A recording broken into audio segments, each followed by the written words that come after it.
García Harfuch para que intervenga de forma urgente, porque denuncia que la violencia generada por el crimen organizado en el municipio es insoportable. ¿Quién controla realmente la Sierra Caliente de Michoacán? Esa fue la pregunta que resonó con más fuerza tras la madrugada del 20 de septiembre de 2025, cuando un enfrentamiento brutal dejó al descubierto la magnitud de la guerra que se libra en silencio.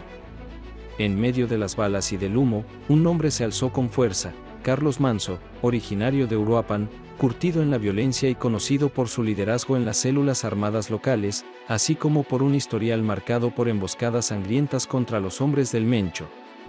Pero esta vez, lo que ocurrió en la sierra superó cualquier antecedente. Su nombre quedó grabado con fuego tras una masacre sin precedentes: 58 sicarios abatidos en una sola jornada. Una cifra que marcó un antes y un después en la guerra por el control del occidente del país. La historia comenzó días antes, con informes de inteligencia filtrados desde el interior de la propia estructura del CJNG.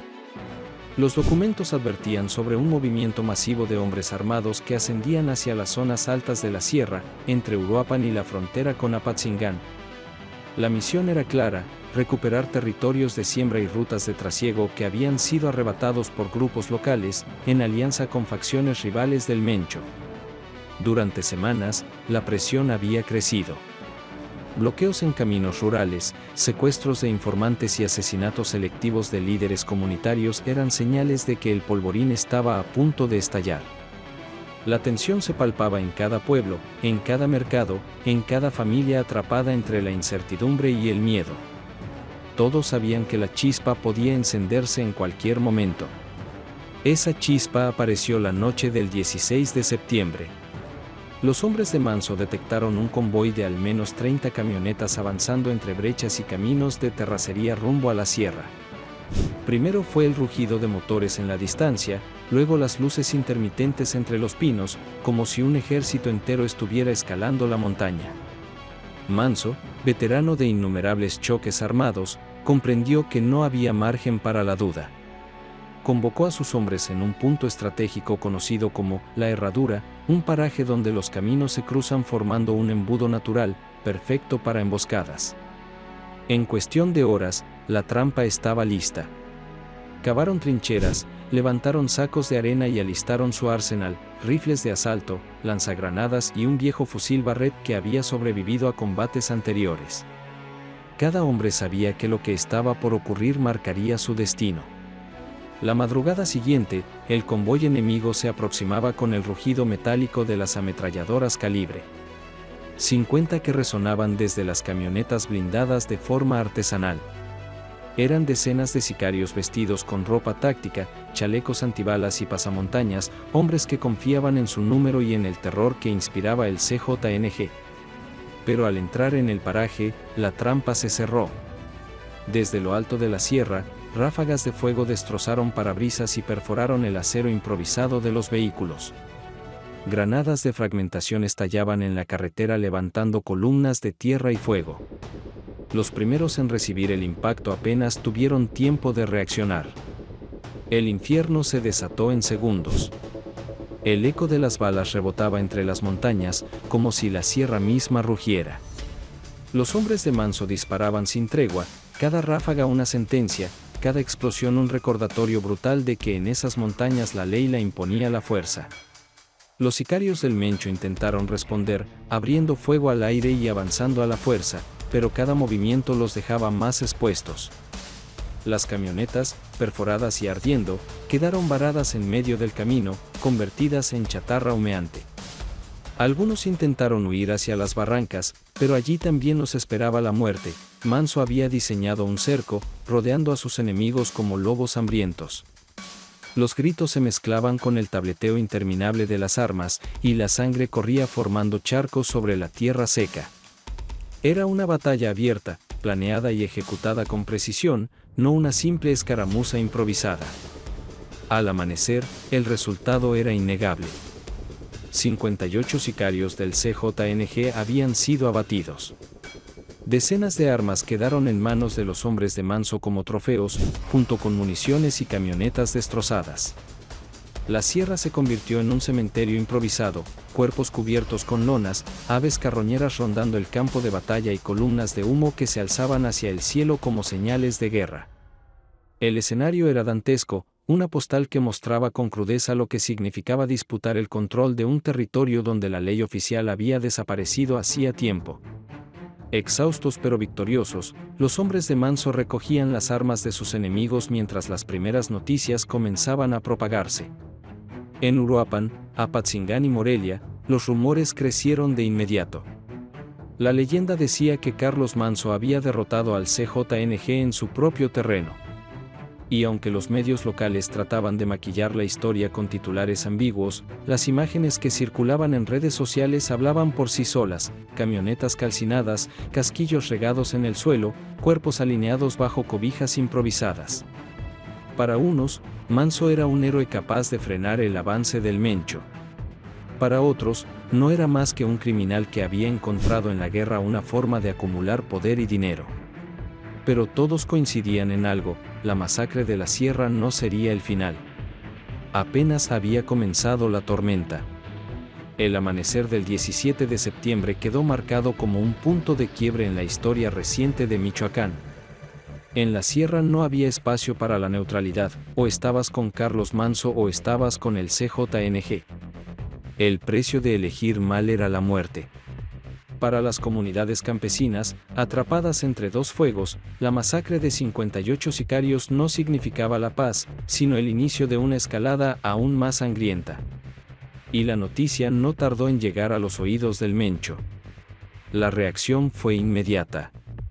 En los radios encriptados de las células del CJNG comenzó a circular una sola orden: levantar Quemboís, recuperar la sierra y vengar a los caídos. Durante la madrugada, caravanas de camionetas blindadas artesanalmente salieron desde Jalisco y Colima con destino a Michoacán. Iban cargadas con sicarios vestidos de negro, rifles Barrett calibre 50, granadas de fragmentación y armas automáticas. La orden no era contener ni negociar. La orden era arrasar con todo lo que encontraran en el camino. En los pueblos cercanos a Uruapan, el terror volvió a instalarse. Desde la noche, los habitantes escuchaban los rugidos de motores pesados cruzando las carreteras rurales. Los pobladores, expertos en identificar el sonido de un convoy, sabían lo que eso significaba: la venganza del CJNG se aproximaba. Las campanas de las iglesias comenzaron a repicar como advertencia. Cientos de familias huyeron hacia los cerros en silencio, cargando niños, animales y lo poco que podían rescatar antes de que las balas empezaran a tronar en la madrugada. La Guardia Nacional, desplegada días antes en el estado, fue incapaz de frenar el avance de los sicarios. En al menos 3 carreteras se reportaron bloqueos con tráileres incendiados mientras los convoys del CJNG avanzaban sin oposición. Los soldados se replegaron a los cuarteles de Apatzingán y Morelia, justificando su inacción bajo el argumento de que necesitaban órdenes superiores para intervenir.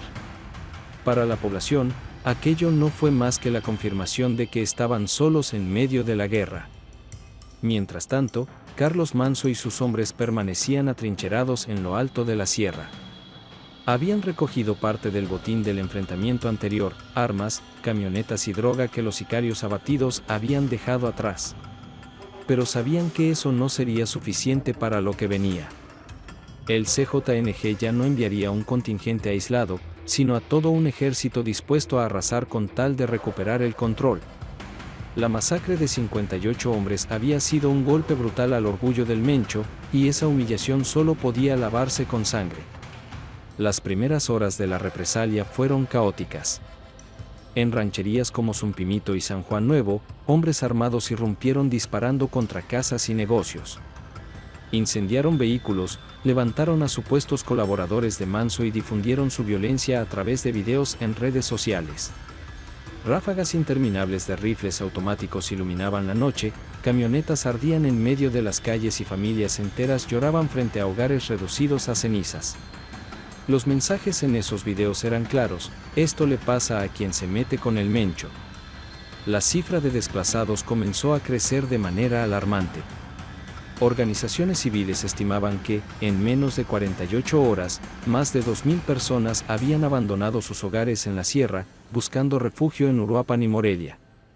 Las escuelas se transformaron en albergues improvisados, y las iglesias abrieron sus puertas para recibir a familias que llegaban con el miedo tatuado en el rostro. Sus testimonios coincidían, el CJNG estaba arrasando con todo a su paso, decidido a convertir en ruinas la zona donde Manso había firmado su victoria. Los servicios de inteligencia estadounidenses informaron a la DEA que lo ocurrido no era un simple choque entre grupos rivales, sino el inicio de una guerra abierta por el control del corredor de drogas que conecta Michoacán con la frontera norte. Ese corredor, vital para el trasiego de metanfetaminas y cocaína hacia Texas y California, estaba ahora en disputa directa entre el CJNG y las facciones aliadas de Manso. Washington encendió las alertas y compartió información con el gobierno mexicano, advirtiendo que la violencia escalaría a niveles inéditos. La presión sobre el gobierno aumentaba a cada minuto. Los noticieros nacionales transmitían imágenes de camionetas calcinadas, cuerpos tirados en caminos de terracería y columnas de humo elevándose en el horizonte. Las autoridades locales intentaban minimizar los hechos, pero el caos era imposible de ocultar.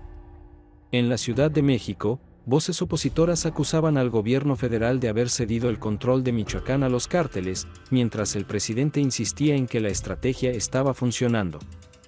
Pero la realidad en las montañas era otra, la sierra ardía, y el poder del Estado parecía desvanecerse frente a la maquinaria del Mencho. En paralelo, comenzaron a circular narcovideos en Telegram y Twitter. En ellos, sicarios del CJNG aparecían encapuchados, armados hasta los dientes, jurando que la masacre de los 58 no quedaría impune. Prometían una campaña de exterminio. En uno de esos videos se veía a hombres obligados a confesar que trabajaban para Manso antes de ser ejecutados frente a la cámara. El mensaje era brutal, la guerra no tendría límites, y cualquiera que desafiara al CJNG pagaría con su vida y con la de su familia. En Uruapan, la población comenzó a dividirse. Algunos veían a Manso como un héroe que se había atrevido a enfrentar al Mencho y merecía apoyo. Otros lo culpaban por haber desatado una tormenta de violencia que ahora destruía comunidades enteras. Lo cierto era que su figura había dejado de ser la de un caudillo local y se había convertido en un símbolo. Un enemigo directo del cártel más poderoso del país. Y eso lo ponía en la mira no solo de sus rivales, sino también de las autoridades, que tarde o temprano tendrían que actuar. El campo de batalla permanecía inalterable, como una cicatriz abierta. Camionetas calcinadas seguían en el mismo lugar, los casquillos cubrían los caminos y los cuerpos eran recogidos lentamente por forenses que trabajaban bajo fuerte custodia militar. Pero mientras se limpiaban los restos de una masacre, ya se estaba gestando otra. El CJNG había desplegado a sus mejores hombres, equipados con drones explosivos y rifles de alto calibre, dispuestos a retomar la zona y mandar un mensaje definitivo: en Michoacán, solo ellos mandaban. El eco de la batalla en la Sierra Caliente no se desvaneció con el amanecer. Por el contrario, cada hora que pasaba reforzaba la sensación de que lo ocurrido con los 58 sicarios abatidos apenas era el inicio de una guerra mucho mayor. La respuesta del CJNG no se limitó a la brutal represalia en los pueblos. Era solo el prólogo de una estrategia mucho más amplia. En las siguientes jornadas, comenzaron a desplegar drones cargados con explosivos improvisados, capaces de impactar con precisión sobre trincheras y refugios de los hombres de Manso. Las imágenes de esos artefactos estallando en lo alto de la sierra se viralizaron en cuestión de horas, mostrando un nuevo nivel de violencia tecnológica en la guerra del narco. Carlos Manso, sin embargo, no se dejó intimidar. Lejos de replegarse, utilizó la victoria como plataforma para enviar un mensaje de desafío directo. En un video difundido desde las montañas, apareció con el rostro cubierto, rodeado de hombres armados, declarando que Michoacán no se entregaría jamás al Mencho. Su discurso no solo buscaba inspirar a sus seguidores, también pretendía ganarse la simpatía de comunidades hartas de la extorsión y de autoridades incapaces de protegerlas. Muchos comenzaron a verlo como un protector de la sierra, aunque otros lo señalaron como un criminal disfrazado de caudillo. El gobierno federal, atrapado en medio del fuego cruzado, anunció el envío de refuerzos militares. Helicópteros de la Marina sobrevolaron la zona y convoys de la Guardia Nacional se instalaron en las carreteras que conectan Uruapan con Apatzingán. Pero en la práctica, su presencia fue poco más que simbólica. La realidad era que ni siquiera los soldados querían ser arrastrados a una guerra que parecía no tener fin ni reglas claras. Los campesinos lo sabían, las fuerzas del Estado podían llegar, pero al final se irían, y los que se quedarían serían los hombres armados. En paralelo, la economía de la región se desplomaba. Los mercados de Uruapan se vaciaban, los productores de aguacate suspendían exportaciones por miedo a bloqueos, y las escuelas cerraban indefinidamente. Más de 5.000 personas se convirtieron en desplazados internos en menos de 2 semanas, viviendo en condiciones precarias en refugios improvisados. El rostro de la tragedia ya no eran solo los sicarios abatidos, sino también niños, mujeres y ancianos que huían con lo poco que podían cargar, sin saber si volverían a sus hogares. Mientras tanto, los servicios de inteligencia seguían de cerca los movimientos del CJNG y de Manso. Informes revelaban que ambos bandos estaban reforzando sus alianzas. El CJNG sumaba refuerzos desde Colima y Guanajuato, mientras que Manso establecía conexiones con grupos comunitarios y facciones rivales del Mencho en Guerrero. La sierra se estaba convirtiendo en un tablero de ajedrez donde cada movimiento se pagaba con sangre. La prensa internacional comenzó a fijar la mirada en Michoacán. Periódicos en Estados Unidos y Europa publicaban titulares alarmantes: la guerra de la Sierra Mexicana deja decenas de muertos, el Mencho pierde terreno ante caudillos locales, un conflicto que el Estado no controla. Las imágenes de la masacre de 58 sicarios y las caravanas del CJNG cruzando las carreteras reforzaban la idea de que el país estaba viviendo un conflicto armado no declarado. El clímax llegó cuando, en un contraataque inesperado, los hombres de Manso lograron derribar un dron del CJNG equipado con explosivos. Entre los restos metálicos hallaron un GPS que, según sus técnicos improvisados, había sido configurado desde Guadalajara. Esa revelación confirmaba que los ataques no eran improvisados, sino que formaban parte de una operación logística a gran escala diseñada desde los centros de mando del cártel. Para los seguidores de Manso, esa era la prueba de que estaban enfrentando a una maquinaria militar respaldada por recursos ilimitados. La tensión alcanzó tal nivel que comenzaron a circular rumores de que el propio Mencho preparaba un ingreso personal a la zona, algo inusual para un líder acostumbrado a mover a sus piezas desde la distancia. Aunque nunca se confirmó, el simple rumor generó pánico en la región. El mensaje era claro: la guerra no se detendría hasta que uno de los dos quedara reducido a cenizas. En medio de este escenario, la figura de Carlos Manso adquirió dimensiones casi míticas. Para algunos era un héroe popular, para otros un criminal peligroso que había sabido capitalizar el hartazgo de la gente. Lo cierto es que su nombre ya no podía borrarse de la historia de Michoacán. Con 58 sicarios abatidos en una sola jornada, había demostrado que incluso el cártel más temido del país podía sangrar. Pero esa misma demostración de fuerza lo había condenado a un destino incierto. Porque en la Sierra Caliente no hay victorias definitivas. Cada triunfo es solo el inicio de una nueva venganza, y cada muerto se convierte en la excusa para otra masacre. El eco de las balas que retumbó aquella madrugada sigue resonando hasta hoy, recordando que en Michoacán la pregunta nunca cambia: ¿quién controla realmente la sierra? ¿Es el CJNG con su maquinaria de terror, o son los grupos rivales que no están dispuestos a entregar ni un palmo de tierra? La respuesta, como siempre, está escrita con sangre en los caminos de la montaña.